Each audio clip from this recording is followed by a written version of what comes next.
ጤና ይስጥልኝ ክቡራትና ክቡራን የዩቲዩብ ቻናል ቤተሰቦች የሰዓቱን አጫጭር መረጃዎች ይዤ ቀርቤያለሁ። የመካከለኛው ምስራቅን በተመለከተ ፈጣን ወቅታዊ ሰበር መረጃዎች በየሰዓታቱ ልዩነት ዩቲዩብ ላይ እየተጫኑ ነው። ዜናዎቹ ዩቲዩብ ላይ ሲጫኑ ቀድሞ ለእናንተ የማስታወቂያ መልእክት ወይም ኖቲፊኬሽን እንዲደርሷችሁና ዜናዎችን በፍጥነት እንድትከታተሉ የዩቲዩብ ቻናሌን ሰብስክራይብ በማድረግ የደወል ምልክቷን መጫን አትዘንጉ። ወደ ሰበር መረጃው ስናቀና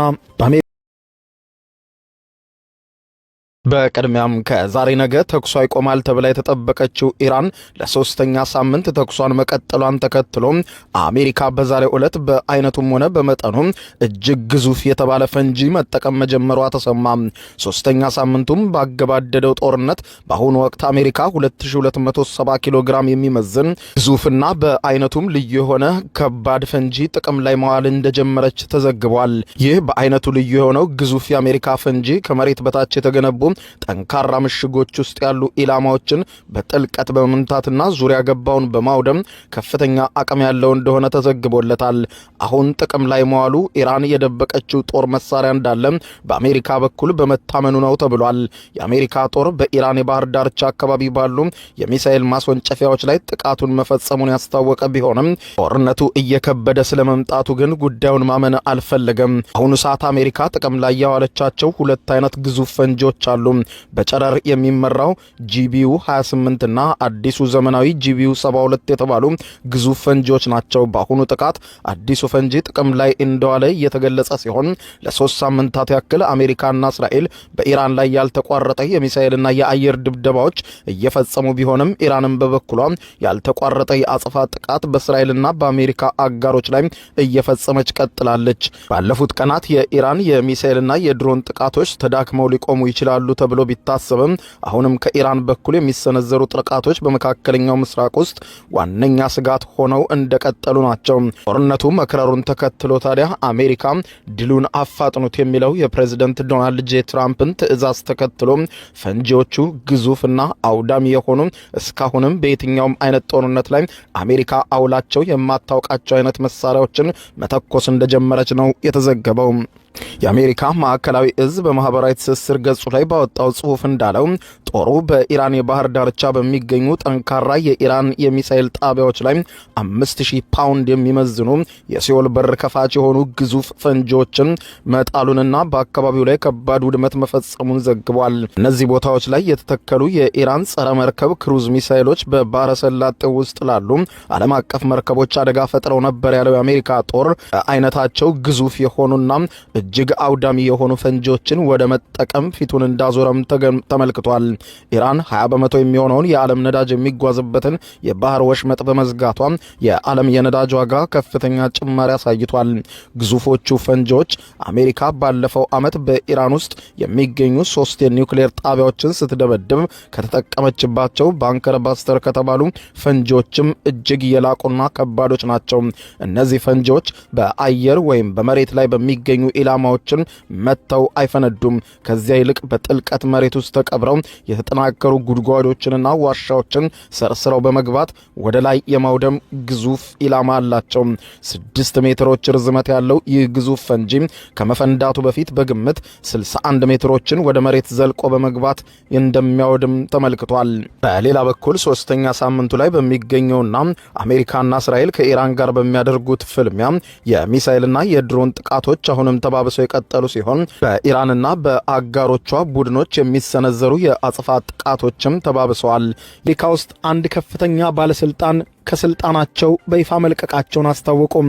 ጦርነቱ ያለ ስሌት የተጀመረ ሲሉ የገለጹት እኚህ ባለስልጣን ከትራምፕ ጋር ከዚህ በኋላ አልሰራም ሲሉ ከስልጣን ከለቀቁ በኋላ በትዊተር ላይ ጦርነቱን በተመለከተ አስገራሚ መረጃ አጋልጠዋል። በሌላ በኩል ደግሞ ቢቢሲ ኢራንን የተመለከተ አስገራሚ ዘገባ አውጥቷል። ይህ ሁሉ የአሜሪካና የእስራኤል ጥምር ጦር ፈንጂ እያዘነበባት መሪዎቿ በየዕለቱ እየተገደሉ ለመሆኑ ኢራን እንዴት ጸንታ ቆመች ሲል የኢራን ስርዓት እንዴት እንደተገነባ ከስር እስከ ላይ አስገራሚ ዘገባ አውጥቷል። በጉዳዩ ላይ የተለያዩ ባለሙያዎችን ከአሜሪካ እስከ እንግሊዝ እስከ ፈረንሳይ አነጋግሯል። የኢራን ስርዓት በአስገራሚ ሁኔታ የተዋቀረ ጉድ የሚያሰኝ ሰንሰለት እንዳለው አብራርቶ አስቀምጧል። መደመጥ ያለበት በመሆኑም ይህንንም በዚሁ ዘገባዬ በሰፊው የማስደምጣችሁናል። እስከ ፍጻሜው አብረን እንከታተለው።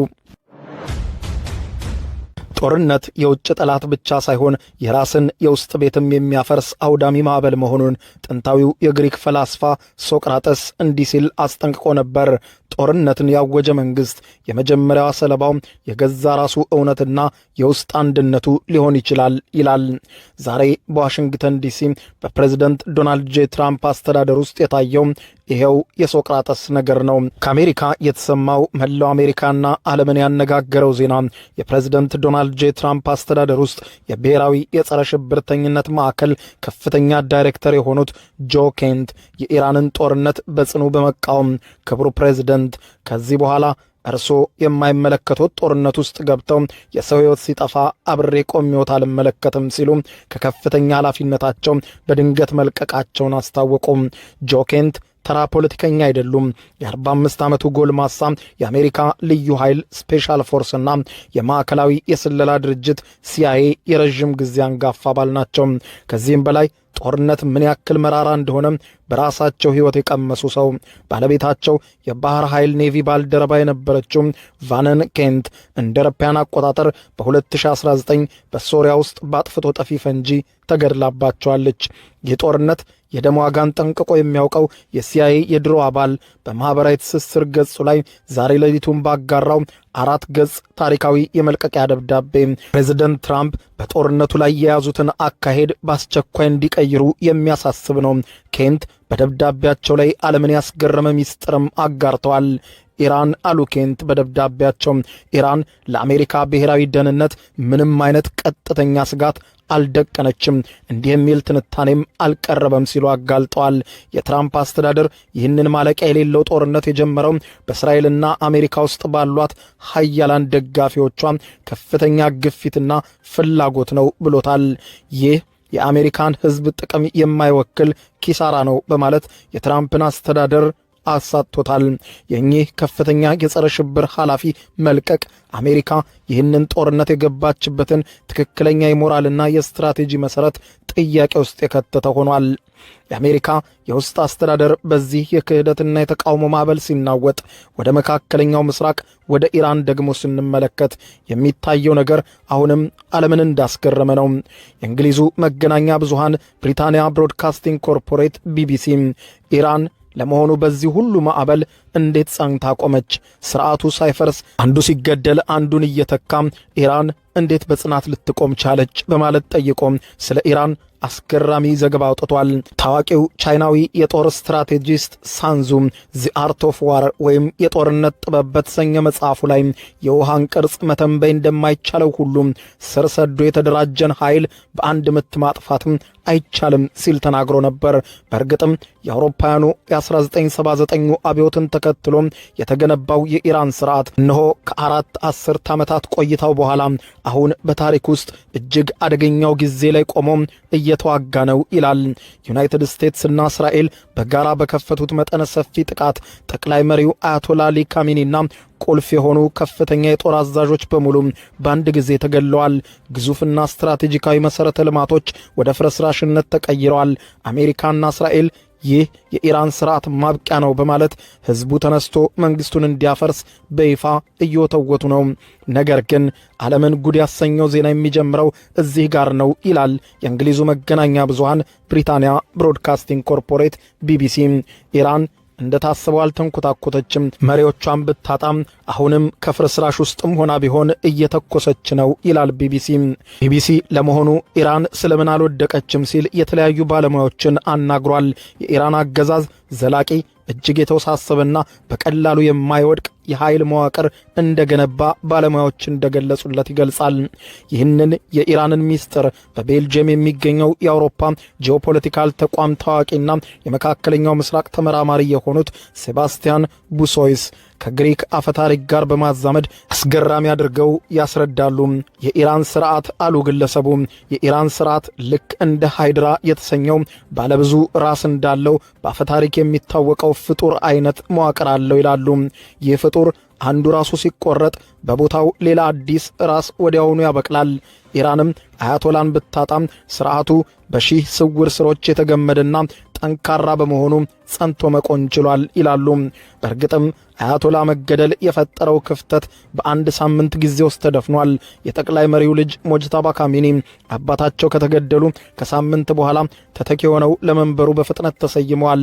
ሞጅታባ የአባታቸው ጠንካራ ማዕከላዊ አስተዳደር ለምንም መሸራረፍ እንደሚቀጥሉና የስርዓቱን ብረት ለበስ ህልውና እንደሚያስጠብቁ በሰፊው ታምኖባቸዋል። ለመሆኑ ይህ የምዕራባውያን ዘንድ በቀላሉ ይፈርሳል ተብሎ የተገመተው የኢራን መንግስት እንዴት ተቋቋመው ሲል ይጠይቃል ቢቢሲ። ከሌሎች እንደ ቱኒዚያ፣ ግብፅና ሶሪያ ካሉ በመካከለኛው ምስራቅ ከሚገኙ የውጭ ጫና በቀላሉ ከተናወጡ ሀገሮች የኢራንን የሚለየው ሚስጥር ምንድነው ሲል ይጠይቃል። መቀመጫቸውን በአሁኑ ሰዓት ፈረንሳይ ያደረጉና በቴሄራን በሚገኘው የኢራን የምርምር ተቋም ውስጥ የቀድሞ ዳይሬክተር የነበሩት በርናንድ ሁርኬድ ይህንን ሲያብራሩ ኢራን እንደ ሌሎቹ በአንድ ግለሰብ ላይ ብቻ ካተኮረ አስተዳደር ይልቅ ዘርፈ ብዙ የስልጣን ማዕከላት ያላት ሀገር መሆኗን አብራርቶ ይጀምራሉ። የኢራን ጠንካራ ኃይል የሚስጥር ያለው በፖለቲካዊ እስልምና ጥልቅ አስተምህሮና በጠንካራ የኢራን የፋርስ ታሪካዊ ብሔርተኝነት ፍጹም ጥምረት ነው ሲሉ ይጀምራሉ። በኢራን ውስጥ ስልጣን በአንድ ሰው እጅ ብቻ አልተጠቃለለችም። ይልቁንም እርስ በርሳቸው የሚተሳሰሩና በሚደጋገፉ ማዕከላት ተከፋፍሏል። የሃይማኖት አባቶች፣ ከፍተኛ የጦር መሪዎችና ትልልቅ የኢኮኖሚ ተቋማት የሥርዓቱ የማይበጠስ ሰንሰለቶች ሆኖ ተገምደዋል። ሥርዓቱ ከአንድ ሰው ብቻ ጥገኝነት የወጣ በመሆኑም አንድ መሪ ቢገደል እንኳን ሙሉ ሥርዓቱን ለመጣል በጣም ከባድ ያደርገዋል ይላሉ። ከዚህም በተጨማሪ የጠባቂዎች ምክር ቤት ወይም ጋርዲያን ካውንስል የተባለ እጅግ ኃይል ያለው ተቋምም አለ። ይህ ምክር ቤት በየትኛውም ሕግ ላይ ድምፅን በድምፅ የመሻር ወይም ቬቶ ፓወር ሙሉ ስልጣን ያለው ሲሆን ለምርጫ እጩዎችን የማቅረብና የመመርመር ኃላፊነትም አለበት። ይህ ጥብቅ ቁጥጥር የትኛውም የውስጥ ቡድን በመንግስት ላይ ከባድ ፈተና የመፍጠር እድሉን ከመሰረቱ ያመክነዋል። ምንም እንኳን ኢራናውያን ፕሬዝዳንታቸውን ጨምሮ በተለያዩ ምርጫዎች የመምረጥ እድል ቢኖራቸውም ሂደቱ እጩዎች ለስርዓቱ ወይም ለእስላማዊ ሪፐብሊኩ ያላቸውን የማይናወጥ ቁርጠኝነት በሚመዝነው በዚህ ምክር ቤት ውስጥ በጥብቅ ማጣሪያ ማለፍ አለባቸው። ጦርነትን የሚያሸንፈው መሳሪያ ሳይሆን ያንን መሳሪያ የያዘው ሰው የሥነ ልቦና ጽናት ነው ይላል። ይህ የጆርጅ ፓተን አባባል በኢራን ጦር ቁመና ውስጥ በትክክል ይገለጻል ይላል ትንታኔው። ከተቋማቱ ማዕከላዊነት ጎን ለጎን የጸጥታ ኃይሎች ለኢራን ስርዓት የተሟላና የማይናወጥ ቁመናን ይሰጡታል። ከመደበኛው ጦር ጎን ለጎን የሚንቀሳቀሰው እጅግ ግዙፍ የእስላማዊ አብዮታዊ ዘብ IRGC ብዙውን ጊዜ ያገዛዙ የጀርባ አጥንት ተደርጎ ይቆጠራል። አብዮታዊው ዘብ ከወታደራዊ ሚናው እጅግ ባሻገር ሰፊ የንግድ ፍላጎቶች ያሉትና በሀገሪቱ ውስጥም ተጽዕኖ ፈጣሪ የሆኑ የፖለቲካና የኢኮኖሚ ኃይልም አለው። ከዚህም በተጨማሪ በ10 ሺዎች በሚቆጠሩ በጎ ፈቃደኞች የተቋቋመ ባሲጅ የተባለ በመላ ሀገሪቱ የተዘረጋ የሚሊሻ ቡድንም አለው። የጸጥታ ኃይሉ የቱንም ያክል ውጫዊ ጥቃትና የውስጥ አለመረጋጋቶች ቢከሰቱበት እንኳን ተከፋፍሎ የማያውቅና አንድነቱን ጠብቆ የቆየ ነው። ተመራማሪው ቡሶይስ ይህንን ታማኝነት ከጥልቅ ርዕዮተ ዓለም ጋር ሲያያይዙት ይህ በሺዓዎች እምነት ውስጥ እንዲሁም እንደ ሐማስና ሄዝቦላ ባሉ ቡድኖች ውስጥ የምናየው ጥልቅ የሆነ የሰማዕትነት ባህል አለ ይላሉ። ለሃይማኖትና ለሀገር መሞት እንደ ትልቅ ስኬትና የክብር አካል ተደርጎ ይወሰዳል ብለዋል። አዛዦች ሲገደሉ ሰራዊቱ የሚበተን ሳይሆን ሰማዕቱን ቂም ለመበቀል ይበልጥ በልበ ሙሉነት ወደፊት የሚገፋ ነው ሲሉ ያስረዳሉ። የኢራን ምክትል የመከላከያ ሚኒስትር ሬዛ በቅርቡ ባደረጉት ቃለ መጠይቃቸው ላይ የዚህን የሃይድራን መዋቅር ሚስጥር ሲናገሩ በአብዮታዊ ዘብ ውስጥ ያለ እያንዳንዱ ከፍተኛ አዛዥ እሱ ቢሰዋ ወዲያውኑ ቦታውን የሚተኩ 3 የተዘጋጁና የሰለጠኑ ተተኪዎች አሉት። ስለዚህ አመራርን በመግደል ስርዓት መለወጥ አይቻልም ባይ ናቸው። በዩናይትድ ስቴትስ ተቀማጭነታቸውን ያደረጉና በኢራን ጉዳይ ሰፊ የምርምር ሥራ የሚሰሩት ካሳራ አራቢ በበኩላቸው የኢራን የጦር መዋቅር ያልተማከለ ወይም ዲሴንትራላይዝድ መሆኑን ያብራራሉ። ይህ መዋቅር የተቀረጸው በአውሮፓውያኑ 2003 የአሜሪካ ጥምር ጦር ኢራቅን በወረረበት ወቅት ነው ይላሉ። በተለይም ደግሞ የሳዳም ኃይሎች በአጭር ጊዜ ውስጥ በአሜሪካ እጅ ከወደቁበት ታሪካዊ ክስተት ጥልቅ ትምህርት በመውሰድ ነው። ስርዓቱ ይህንን የህልውና ፈተና ከተረፈ አብዮታዊ ዘቡ ወደፊት ከመቼውም ጊዜ በላይ ትልቅና ገናና ሚና እንደሚኖረው ባለሙያዎች እንደሚስማሙ ይገልጹበታል።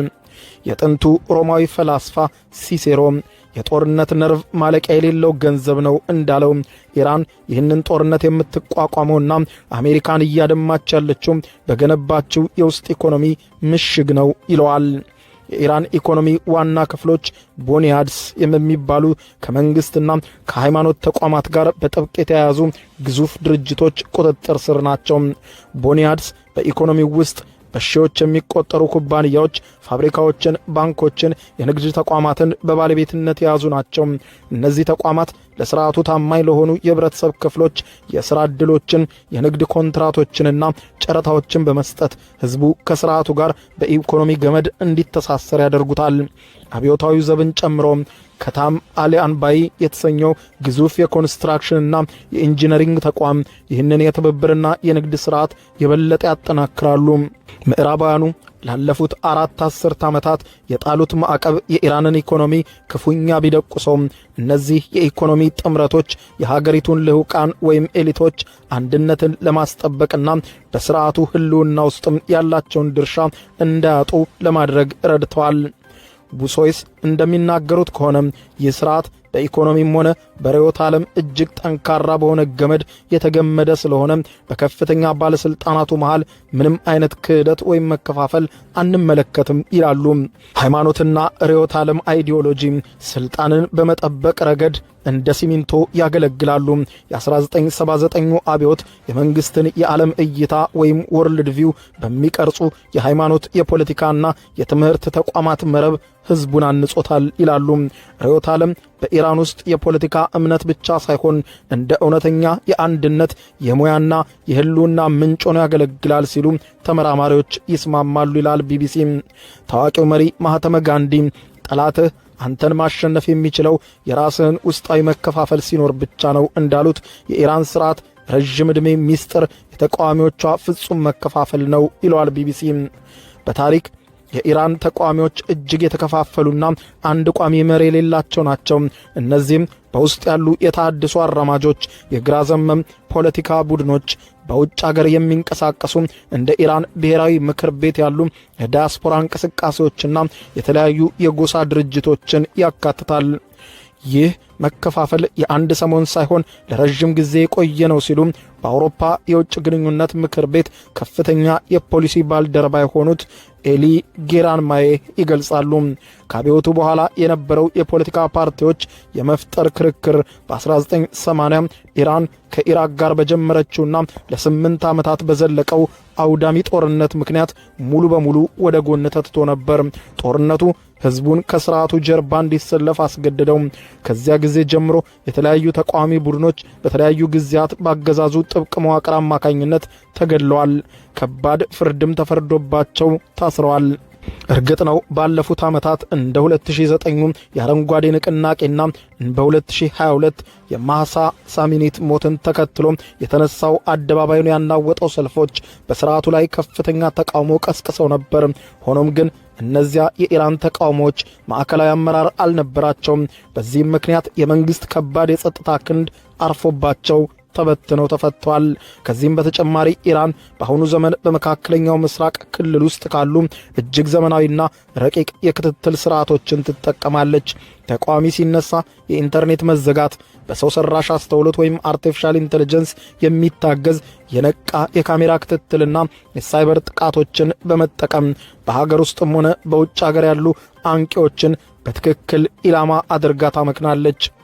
ጌራንማዬ እንደሚሉት ከሆነ ሲያብራሩ ለዓመታት በርካታ ኢራናውያን በአጎራባች አፍጋኒስታንና በኢራቅ የነበረውን የአሜሪካ መራሹን ወታደራዊ ጣልቃ ገብነትና ያስከተለውን ሀገር አፍራሽ ውጤት ከተመለከቱ በኋላ በውጭ ኃይል የጦር መሳሪያ የአገዛዝ ለውጥ እንዲመጣ ያላቸው ፍላጎት እጅግ ተመናምኗል ይላሉ።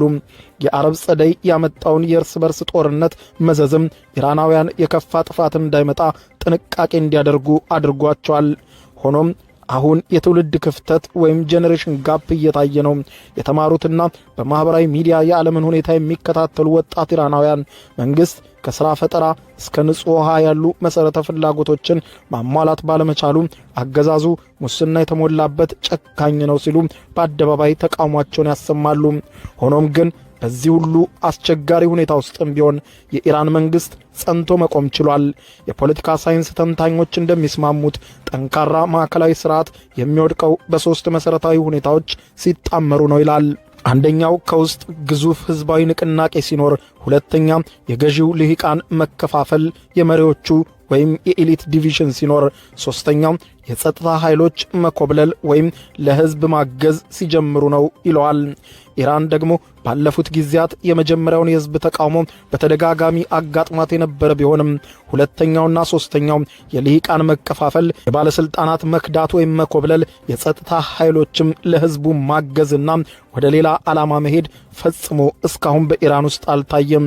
ተመራማሪው ሁርኬድ እንደሚሉት የትኛውም ስርዓት ዘላለማዊ አይደለም። እናም የኢራን አብዮታዊ ሪፐብሊክም ፍጻሜው የማይቀር ነው ብለው ቢያምኑም በቅርቡ ይወድቃል በሚለው የአሜሪካና የእስራኤል ስሌት ግን እጅግ ከባድ ጥርጣሬ ያለኝ ይላሉ። ሁሉም አገዛዝ መጨረሻ አለው። ዋናው ጥያቄ ግን የጊዜው ነው፣ የሁኔታው ቅደም ተከተል ነው ሲሉ ያስረዳሉ። የአያቶላ አሊ ካሚኒ ሞት ትልቅ ጉዳት መሆኑ ባይካድም ስርዓቱ ግን በአንድ ጀንበር አይፈርስም በፍጹም ይላሉ። በመጨረሻም ትልቁንና አጃይብ የሚያስብለው ስጋትን ያስቀመጡት ተመራማሪው ቡሶይስ ሲናገሩ ፕሬዝዳንት ዶናልድ ጄ ትራምፕ ይህንን ጦርነት ከቬንዙዌላው ኒኮላስ ማዱሮ ጋር በማነጻጸር ማዱሮን መያዛቸው ለኢራን ትልቅ ማስጠንቀቂያ ነው ቢሉም ቡሶይስ ግን የውጭ ወታደራዊ ጣልቃ ገብነት ከተሳካ የሚከተለው ነገር ዓለም ካሰበው እጅግ የከፋ ሊሆን እንደሚችል አስጠንቅቀዋል። ተቃራኒው ተፈጥሮ ኢራን በመካከለኛው ምስራቅ ልክ እንደ ሰሜን ኮሪያ ወይም ኩባ በራሷ ላይ የተዘጋች የኒውክሌር ጦር መሳሪያ የታጠቀችና ለዓለም እጅግ አደገኛ የሆነ ስርዓት ሆና ልትቀጥል ትችላለች ሲሉ የከፋች ኢራን እንደውም ትመጣለች ብለዋል። አሜሪካ የውስጥ ባለስልጣኖቿ ጦርነቱን እያወገዙ ሲለቁም ኢራን ግን በሃይድራ መዋቅሯ አሁንም እየተኮሰች ነው። የኢራን ጦርነት መጨረሻ ፕላቶ እንዳለው በሙታን ብቻ የሚታይ የጥፋት አዙሪት ሆኖ ይቀጥላል። ብራን አድማጮች ለሰዓቱ ያስኩላችሁ አጭር መረጃ ይህንን ይመስላል።